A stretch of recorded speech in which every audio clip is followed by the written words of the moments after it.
नमस्कार मंडळी, मी सूरज स्वागत करतोय तुमचं माझ्या युट्यूब चॅनलमध्ये, ज्याचं नाव आहे प्रश्न मनातले विथ सूरज. कोल्हापूर जसं पांढऱ्या तांबड्या रश्श्यासाठी प्रसिद्ध आहे, तसं ते आपल्या रांगडी भाषेसाठी ओळखलं जातं.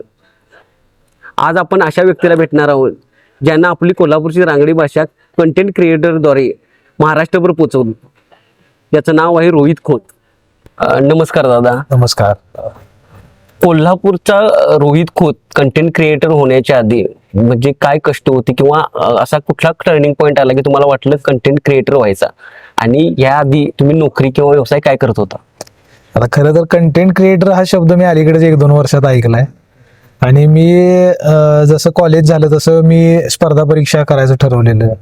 MPSCचा स्टडी सुरू केला, पोलीस भरती दिली. माझं कॉलेजला असताना NCC मधून आर्मीसाठी सुद्धा सिलेक्शन झालं होतं. फिजिकलसाठी जायचं होतं. त्यावेळी मला घरातल्यांनी सोडलं नाही. म्हणले काय आर्मीत भरती होण्यापेक्षा अजून जरा अभ्यास कर, ऑफिसर वगैरे हो वगैरे असं केलं. म्हणजे आर्मीतलंच हो, ऑफिसर वगैरे हो आणि काहीतरी इथला अधिकारी वगैरे हो. पण मला अभ्यास काय तो जमला नाही. कारण माझं कसं होतं, अभ्यास कुठला पण करायचं झालं की एक ठराविक वेळ अभ्यास केला की परत माझ्या छंदांच्याकडे मी जायचो. मग कुठं तर गाणी म्हणत बस, कुठं मित्रांच्या बरोबर फिरायला जा वगैरे, हे सगळं चालू व्हायचं. आणि कुठलाही स्टडी वगैरे करायचं म्हणलं की जरा पूर्ण झोकून देऊन करायला लागते. बरोबर. मग असंच MPSC करत असतानाच आम्ही MPSCचे व्हिडिओज बघायचो युट्यूबचे. मग त्याच्यासाठी नेट कॅफेवर वगैरे जायचो. तर त्यावेळी ते युट्यूब चॅनल बघून बघून असं वाटलं की अरे हे व्हिडिओ कोण टाकते, हे तर आता साधाच माणूस दिसतोय. बरोबर. ह्यानं कुठनं म्हणजे चॅनल काढला असेल, याला खर्च असेल का जास्त वगैरे, ह्यातनं विषय गेला पुढे. आणि मग आम्ही 2014-15च्या आसपास मी युट्यूब चॅनल सुरू केला. मग त्यावेळी मी वेगवेगळ्या कंटेंट टाकण्याचा प्रयत्न करत होतो. त्याला कदाचित कंटेंट म्हणतात ते त्यावेळी मला माहितच नव्हतं. मग काहीतरी असं एक बाबा ऍक्टिंगचं काहीतरी व्हिडिओ करायचे, काहीतरी एखाद्या मूवी बद्दल बोलायचं किंवा व्लॉगिंग टाईप काहीतरी करायचं, हे जाऊन आम्ही त्या युट्यूब चॅनलवर टाकायचो. मग ते एवढं नाही चाललं. मग त्यानंतर मग काहीतरी करायला पाहिजे बाबा, कंडिशन तर काही एवढी अशी आपलं म्हणजे भरपूर काय आणि बसून खाल्लं तर चालतंय असं नव्हतं. त्यामुळे मला जॉबला जाणं गरजेचं झालं. मग मी बँकिंग सुरुवात केलं 2015-16ला. बँकिंग मध्ये ऍज अ सेल्स ऑफिसर म्हणून जॉईन झालो. मग तिथनं थोडा गॅप पडायचा, परत जॉबला जायचा, असं होत गेलं. मग आता मी ज्यावेळी पूर्ण यात पडायचं ठरवलं, कोरोना नंतर ज्यावेळी सगळेजणच कंटेंट क्रिएशन मध्ये चांगले पैसा मिळवायला लागले, त्यावेळी मी ठरवलं की बाबा आता यात पैसा आहे आणि आपण हे फुल टाइम केलं तर अजून चांगलं होऊ शकते. त्यावेळी मग मी बँकिंग मधनं, म्हणजे मी कॅशियर होतो त्यावेळी, म्हणजे ज्यावेळी शेवटला मी बँकिंगचा जॉब सोडला, एका बँकेमध्ये कॅशियर म्हणून जॉब करत होतो. मला 40,000च्या आसपास सॅलरी होती त्यावेळी. मग मी तो धाडसी निर्णय घेतला आणि कंटेंट क्रिएशन मध्ये शिफ्ट झालो. जॉब करता करता माझं सेट होतं, पण कॉन्फिडन्स नव्हता की यातनं पैसे मिळणार आहेत की नाही मिळणार आहेत. त्यामुळे ते धाडसानं शिफ्ट झालो. MPSC ची परीक्षा ते मला वाटतं म्हणजे सर्वसामान्य घरात बँकेत नोकरी म्हणजे चांगली नोकरी, चांगल्या पोझिशनला होतो 100%. यातून कंटेंट क्रिएटर म्हणजे आजकाल आई वडील सर्वसामान्य म्हणतात अरे काय उद्योगधंदा मांडलाय साहेब काय, याकडे वळताना घरातली कशी तयार झालीत किंवा काय प्रॉब्लेम फेस केला तुम्ही? तर फार मोठा प्रॉब्लेम फेस केलेला. खरं तर मी MPSC करतानाच ज्यावेळी तुम्हाला जसं म्हणलं की मी युट्यूब स्टार्ट केलं, त्यावेळी घरातल्यांचा विरोधच होता की यातनं काय होणार आहे. त्याला फार मोठं बॅकिंग लागतंय, त्या क्षेत्रात तुम्ही लागताय आधीपासून, फार त्याला हे करायला लागते वगैरे असं ऐकायला यायचं घरातल्यांच्याकडून. त्यानंतर मग मी ज्यावेळी बँकेत असतानाच माझं लग्न झालं आणि मला मुलगी पण झालेली लॉकडाऊनच्या पिरियड मध्ये. तर जॉब सोडणं म्हणजे माझ्यासाठी, आता फक्त मी सिंगल असतो तर ती गोष्ट वेगळी होती, पण माझ्यावर जबाबदारी पण आलेली होती आणि एकदम जॉब सोडणं म्हणजे फार भयंकर असा निर्णय होता माझ्यासाठी. मी अक्षरशः रिझाईन टाकायच्या आदल्या दिवशी मी रात्रभर रडलेलो आणि त्यानंतर दुसऱ्या दिवशी तिथे बँकेत जाऊन मग मी ते रिझाईन टाकलं होतं. आणि त्यानंतर सुद्धा माझे 2-3 महिने तसे म्हणजे एकदम बिकटच गेले होते, कारण एकदम सॅलरीची सवय झाली होती. मग त्यानंतर एकदमच अर्निंग तुमचं 5 ते 6 हजारावर आले. ब्रँड बरोबर डील करणं वगैरे इथूनच सुरुवात झाली होती की बाबा कसं करायचं माहित नाही, लोक पैसे देतात का माहित नाही. त्याच्या आधी मी फोटोग्राफीचा पण धंदा ट्राय केला होता. त्यात बरेच माझे जवळजवळ 2-2.5 लाख रुपये बुडले. मी शेवटी कॅमेरा विकून टाकलेला. लोकांच्या बाबा पैसे कसे मागायचे सारखे सारखे, हे आता शेवटी फोटोग्राफर म्हटल्यानंतर सगळ्यात पहिला जवळच्या लोकांचीच कामं घ्यायला लागतात, लगेच कोण बाहेरचं देणार नाही. त्यामुळं ते पैसे एवढे बुडले हे जॉबचं असं, त्यामुळं हा निर्णय फार कठीण होता. घरच्यांचा सपोर्ट थोडाफार होता, थोडाफार नव्हता. ती म्हणजे अशा एका स्थिर अवस्थेत होती की काय करायचं ते कर बाबा, खरं काय असेल ते व्यवस्थित कर, थोडक्यात असं होतं. पण ती तुम्ही रील मध्ये जो क्रिएशन करताना कोल्हापुरी भाषा प्राऊडली वापरला. याच्या अगोदर व्हायच्या रील म्हणजे शक्यतो सगळेजण प्रमाण भाषेवर भर देतात. प्राऊडली भाषा कोल्हापुरात ही झाली वापरली जाते, पण एवढ्या प्राऊडली वापरली जात नाही ती. तुम्ही प्राऊडली वापरला आणि ते प्रतिसाद खूप चांगला मिळाला तुम्हाला. हे कसं डोक्यात आलं की नाही ह्याच भाषेवर आपण प्रेम करून हीच भाषा वापरली पाहिजे? जसं माझं एक टर्निंग पॉईंट म्हणाल तर कोरोना काळच होता. कारण मी जसं तुम्हाला म्हटलं अगोदर भरपूर वेगवेगळे कंटेंट ट्राय केले होते.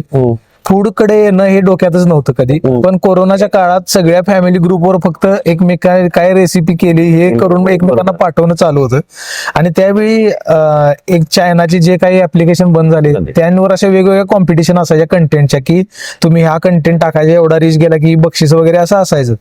मग त्यात मी सहभाग घ्यायचो आणि घरात एकदा केक बनवला होता आणि मग त्याची रेसिपी मी शूट केली आणि त्याला पाठीमागं व्हॉइस ओव्हर दिला.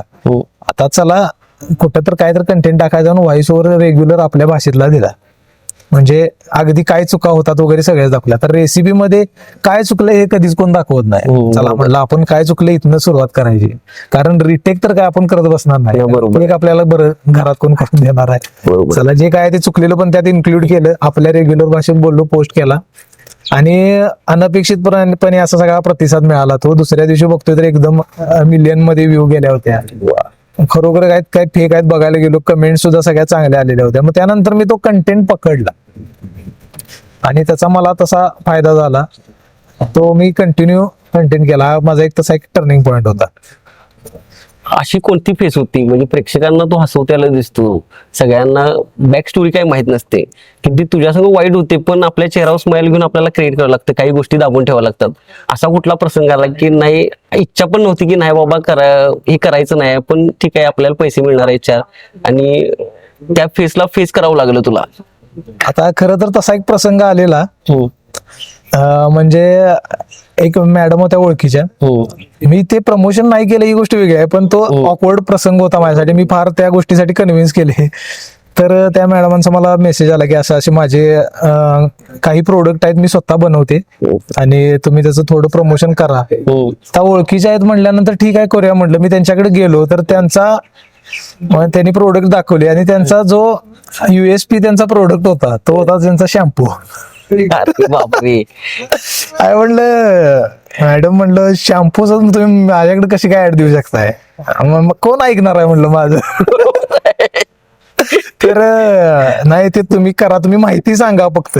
ओके मॅडम म्हणलं ते कमेंट सुद्धा फार वेगळ्या प्रकारचे येणार आहेत वगैरे, आणि त्यांना नाही म्हणायचं अवघड झालं होतं आणि ते प्रमोशन करायचं पण अवघड झालेलं की याला करायचं कसं. बरोबर. असं हा एक असा ऑकवर्ड प्रसंग होता. काय करतोय कमेंट वरूनच आवडलं. जितकं माणसं प्रेम देतात तितके ट्रोली करतात. तुम्हाला ट्रोलला कशी उत्तर देता, किंवा तुला असं वाटलं की मजेशीर कमेंट आहे बाबा ही काय ट्रोल नाही मजेशीर कमेंट आहे काय नाहीच आहे, ते कसं फेस करता तुम्ही त्याला? आता सवय झाली खरं तर. सुरुवातीला वाटायचं ज्यावेळी एकदमच सुरुवात झाली, जसं तुम्ही म्हणला की मग कोल्हापुरी भाषेचा आपला हे झाला मुद्दा झाला, तर मी म्हणजे आम्ही कॉलेजला ज्यावेळी कोल्हापूरला आलो त्यावेळी त्या भाषेचा न्यूनगंड होता की आपण गावाकडची माणसं आहे, कोल्हापूर मधली सगळे एकदम असे व्यवस्थित बोलणारी वगैरे, शुद्ध अशुद्ध असं मानायचो आम्ही त्यावेळी. तसं भाषेत काय नसते हे आता तुम्हाला सुद्धा माहित आहे. प्रमाण आणि जे काय असेल ते आपली बोलीभाषा. तर बोलीभाषा बोलायला आमच्याकडची सगळी पोरं, इव्हन मी सुद्धा लाजायचो. तर त्या बोलीला इथपर्यंत आणलं त्या पद्धतीनं.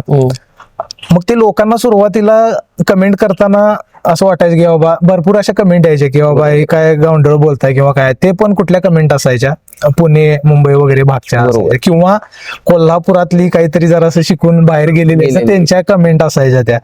पण ज्यावेळी मी सुरुवातीला ही भाषा सुरू केली आणि हे लोकांना आवडतंय हे ज्यावेळी समजायला लागलं त्यावेळी भरपूर लोकांनी कोल्हापुरी भाषेवर व्हिडिओ बनवायला चालू केले.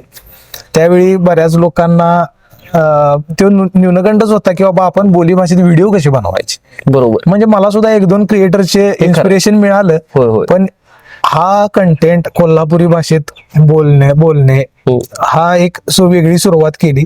त्यामुळे ट्रोलिंगची ती सवय होत गेली की चला जरी 4 लोकांना जरी आवडत नाही आपलं ना, तर 400 लोकांना आवडते. तर त्या मी 4 लोकांना फार महत्वच दिलं नाही.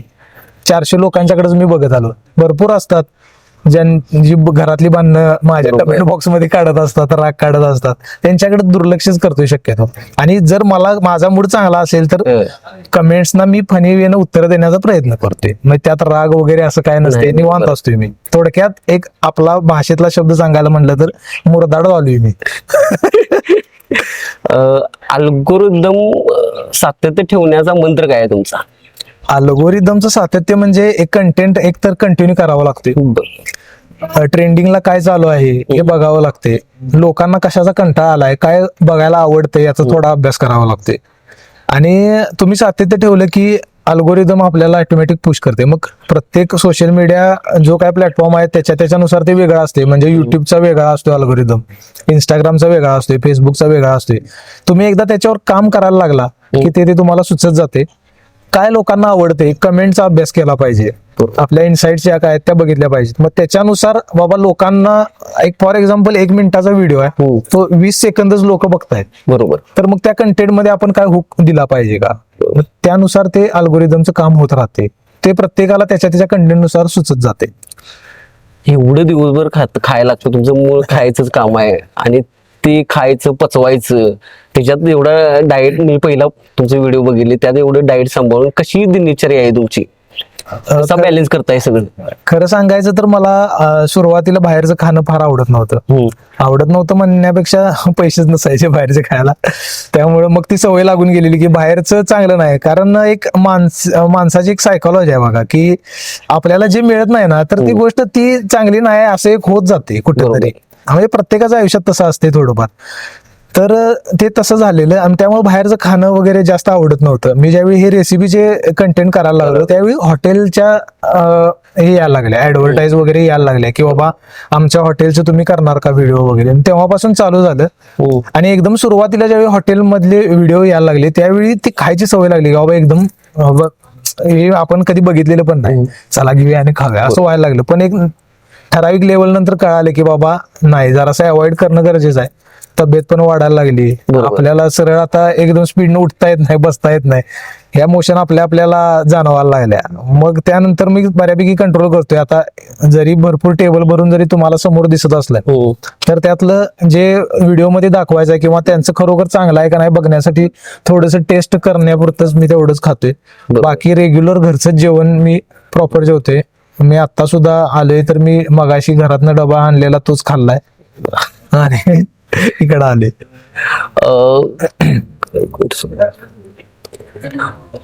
फेम मिळायच्या आधी आणि फेम मिळाल्यानंतर तुम्हाला काय वाटतं, मित्र परिवार बदलला की तोच आहे, की माणसाच्या वागणुकीमध्ये फरक पडतो फेम मिळाल्यामुळे? हा, बऱ्याच जणांच्या पडतो. आता बऱ्याच गोष्टी आम्हाला कधी अनुभवायला पण मिळालेल्या नसतात. तर कंटेंट क्रिएटर झाल्यानंतर बाबा त्या गोष्टी अनुभवायला मिळाल्या, थोडासा पैसा यातनं मिळायला लागला, थोडीशी लाईफस्टाईल चेंज होते.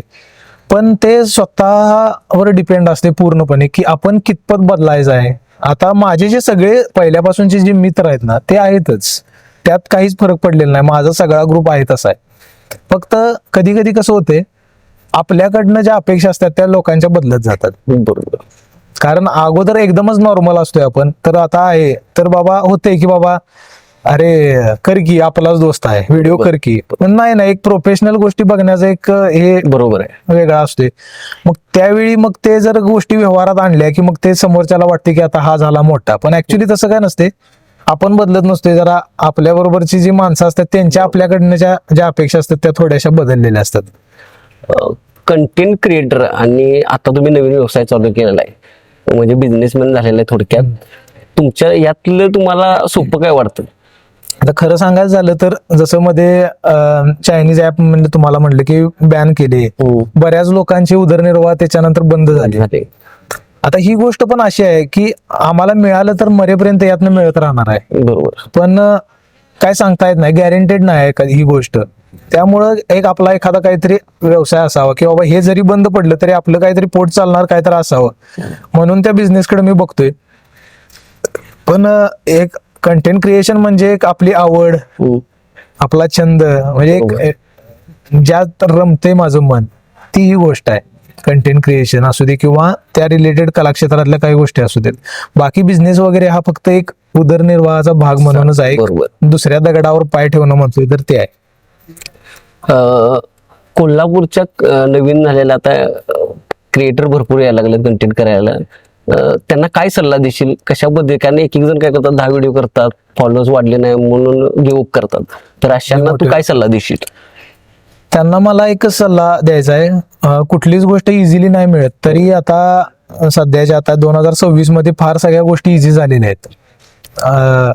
युट्यूबवर सगळं सर्च केलं की तुम्हाला सगळं मिळते, जाग्यावर मिळते. बरोबर. ज्यावेळी सुरुवात केलं होतं 2014ला, त्यावेळी एडिटिंग कसं करायचं काय हे व्हिडिओ सुद्धा मिळायचे नाहीत. ते कुणाकडनं तर शिकावंच लागायचं. बरोबर. त्याला पर्याय नव्हता, म्हणजे इझी नव्हतं. बरोबर आहे. कंटेंट शोधणं सुद्धा अवघड होतं. आता एवढे कंटेंट तुम्हाला आहे. चॅट जीपीटीला तुम्ही एखादा प्रॉम्प्ट टाकला की तुम्हाला ढीगभर आयडिया येतात. सगळ्या गोष्टी एवढ्या सोप्या झाल्यात. बरोबर आहे. अगोदर कंटेंट करताना पूर्ण सगळा अभ्यास करावा लागायचा. आता तेवढं नाही आहे. तरी पण मग त्यात कंटाळा येणे आणि गिव्ह अप करणे वगैरे या गोष्टी चुकीच्याच आहेत. तर त्या करू नयेत. आणि आपण एखादा कंटेंट घेऊन येतोय, तर कंटेंट घेऊन येताना तुम्ही मार्केटमध्ये येताना एक काहीतरी ठराविक प्रोडक्ट घेऊन आलेला असतं. बरोबर. पण तुम्ही ज्यावेळी मार्केटमध्ये येताय त्यावेळी तुम्हाला वाटतं की अरे शेजारचा प्रोडक्ट जरा जास्त खपतोय, बरोबर. चला तो पण प्रोडक्ट उद्यापासून आपल्या ह्याच्यात वाढवूया. परत त्या दुसऱ्या दिवशी त्याच्या शेजारचा प्रोडक्ट आवडतोय, अरे त्याचा प्रोडक्ट ह्याच्यापेक्षा भारी आहे की, बरोबर. कमी विकतोय तर जास्त मिळते, ते पण चालू करूया. तर तसं नाही, तुमची आवड ज्यात आहे तर तेच तुम्ही केलं पाहिजे. आयडिया काय तुम्हाला भरपूर मिळत जातील. फॅशन इन्फ्लुएन्सर सुद्धा फूड मध्ये शिरतात. बरोबर. फूडचे इन्फ्लुएन्सर ते पण वेगवेगळ्या ऍडव्हर्टाईज करतात. इव्हन मी सुद्धा करतोय, पण ऍक्च्युली त्यावर कुठं तर कंट्रोल पाहिजे. म्हणजे आपण एकात एक पक्व होईल आणि मग ते आपण त्या एका शिखरावर पोहोचू शकतोय. तर हाच एकमेव सल्ला आहे की तुम्ही एक काहीतरी घेऊन या आणि प्रॉपर त्याच्यावर असं ती डिग्री मिळवा त्यातली. शेवटचा प्रश्न आहे. परवा मी नवीन बिग बॉसचे प्रमोशन केले, तर आम्हाला रोहित खुद बिग बॉस वरच्या घरात दिसतील का यापुढे कधी? काय बोलवलं तर जाणार की. फक्त आता मी महिन्याला जेवढे मिळवते तेवढे त्यांनी द्यावे, कारण माझ्याशिवाय दुसरं घरात कोण मिळवत नाही. नक्कीच नक्कीच येणार ते. नाही, बाकीचं काय भांडायला तयार आहे आपण, नाही, बरोबर. खेळायला तयार आहे आपण, कशात एंटरटेनमेंट मध्ये कमी पडणार नाही. बोलवलं तर 100% जाणार. तुमचे कष्ट पाहता आणि तुम्ही नाईटीची काढला, मी पण बऱ्यापैकी नाईटीच मधला आहे, तर ते मला माहिती आहे MB पासून GB चा प्रवास तो सोपा नसतो आणि खूप अवघडीतून तुम्ही केलेला प्रवास आहे. आणि त्याला कुठेतरी तुम्हाला नक्की यश लागू, इथून हीच अंबाबाईच्या चरणी प्रार्थना आहे. लवकरच आम्हाला तुम्ही बिग बॉसच्या घरात दिसू अशी आमची सगळ्याकडून कोल्हापूरकडून एक आशा आहे. बघू त्याला काय होतं. माझ्या चॅनलला तुम्ही वेळात वेळ काढून भेट दिला त्याबद्दल मनापासून धन्यवाद. धन्यवाद. तुम्ही आमच्या मनातल्या ज्या काही 4 गोष्टी आहेत त्या सर्वांसमोर मांडण्याचा संधी दिली, त्याबद्दल तुमचा सुद्धा आभार आहे. थँक्यू. आजचा एपिसोड कॅफे कम्युन बीज मध्ये शूट झाला, याबद्दल अक्षय आणि त्याच्या टीमचे मनापासून धन्यवाद.